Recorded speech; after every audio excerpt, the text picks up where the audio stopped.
আসসালামু আলাইকুম, কেমন আছেন সবাই? আশা করি ভালো আছেন। তো আমার এই গোলাপ গাছগুলোতে প্রচুর গোলাপ ফুল ফুটেছিল। তো যখন ফুলগুলো ঝরে যায় আমি এভাবে ডাল গাছের ইগুলি কেটে দিই। তো আবার নতুন করে এই যে শাখা পোশাখা বের হচ্ছে। তো নতুন করে বের হয়ে আবার এই যে নতুন করে কলি দেখা যাচ্ছে যে এখানে। তো এভাবে আমি ফুলগুলি কেটে দিই যখন গোলাপ গাছগুলি হয়ে যায়, গোলাপগুলি ঝরে যায়। তো এখানেও আমার আছে। তো সেমভাবে আমি এগুলিও কেটে দিয়েছিলাম। এই দেখেন নতুন করে আবার গোলাপ আসছে, যে আবার আসছে, এখানেও আসছে, যে নতুন করে আসছে।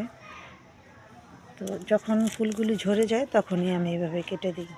যখন ফুলগুলি ঝরে যায় তখনই আমি এভাবে কেটে দিই।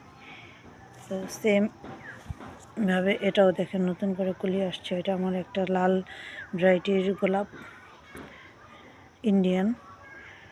এটা আবার নতুন করে কলি আসছে।